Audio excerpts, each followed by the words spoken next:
Hello YouTube. So my name is Polly Jo Francis, and I thought I would come on YouTube and I would tell you about how I got through the first year of my divorce. I journaled almost every single day, and I thought I would share with you my journal entries because they're very personal and they're very emotional and they're very raw, and I actually haven't read them, so we're going to be taking this journey together, and I don't know how I'll react, but happy ending. I'm doing really good.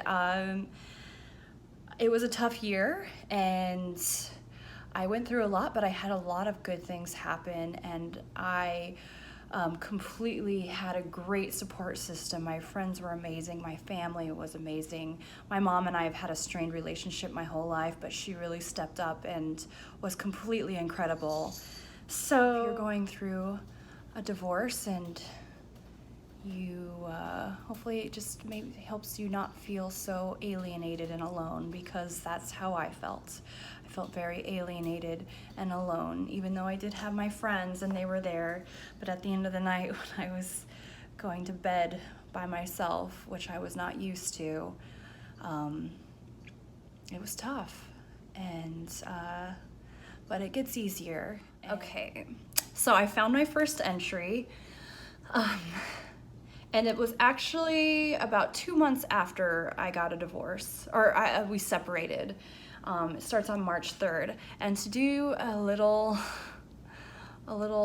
background to set up this entry, one of my first encounters as a single person in the dating world was someone pseudo-famous. In Hollywood, and we met on Instagram, and we had FaceTime sex, which at that time I had no idea what it was, and it just kind of happened like that, and then it was done, and it was very bizarre. So I'll never name names, but he was pseudo-famous. And it was pretty erotic, not gonna lie. But okay, so starting, and I haven't read this, so keep in mind I'm going to be probably surprised as you. So it starts March 3rd, 2017, and here we go. So I've got to get this out. How the fuck does one interact with someone famous and get over it? I keep trying to tell myself that it's a great memory. Parentheses, it is. I can't believe I've gotten fucking attached to a celebrity. Blank, what a beautiful specimen. Initially, I thought his brother was something. He is too, and that's in parentheses. But blank is so much different. He's less pretty, more my type. I just know there'll be let down, because this is the most cool thing to happen to me. I'm trying to trust in the universe. I just hope the universe has us in mind. Smiley face to myself in my journal. It is very hard to imagine what our lives could be like. My psychic did say I was destined to be in front of a camera and that I'll be a writer and live in a bigger city. I wonder if this is what she had in mind. Now that I am on my own, I can do anything.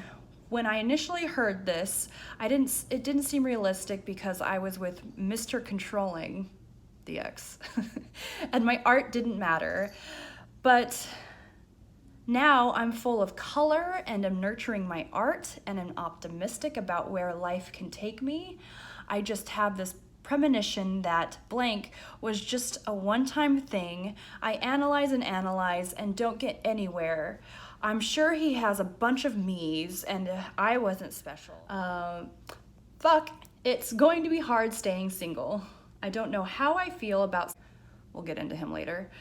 He's super hot and tall and interesting. I can just see us not being compatible long term. I don't think he has he's a fuck buddy type. which, to be honest, I don't know if I am either. I do miss affection every once in a while. But the thought of starting a relationship now actually terrifies me. I want someone to hang out with occasionally, but I don't want to be tied down. This is my 30s, and I've got to truly experience it for the first time in my life. The thought of answering to someone again makes me sick to my stomach. I totally understand the full-on delusion of how I think about blank. It's just so much different than a normal blow-off. There's nothing established.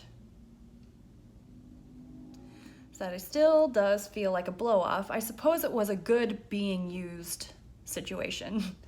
Once again, I need to trust the universe. It's gave me 3 reminders of him today. I don't know how to read that. I suppose I always just had this gut feeling about him. Something felt different when I added him on Instagram. Like something was telling me to do it. Kind of like the feeling I had with Jonathan. That's my ex. The night I first met him, I just had this almost divine feeling. Thinking of blank already hurts my heart. That gut feeling of being squeezed. I am starting to love myself and realizing that I am beautiful, I am a catch. Perhaps things could be different if I lived in Los Angeles or if he moved back to New York City, who knows? It has already been 5 days. That's not very long at all. Guy time. He is busy. He does watch my stories, which is encouraging. Instagram stories. He definitely inspired me to write and get more involved and improve my music. Music is life. Oh, also, I know if I got with blank, all my problems wouldn't disappear. I still have to find myself the love which I am improving on. So that was fun. That was a good situation. Like, as I progress in this, it definitely gets a lot darker because divorce is hard and there's a lot of highs and lows and you're grieving, and grief is no joke. So I hope you go on this adventure with me through the first year of my divorce, because I completely forgot about that entry. So this will be fun for all of us, I hope. So anyways, I hope you subscribe and like this, and I'll be reading a new entry soon.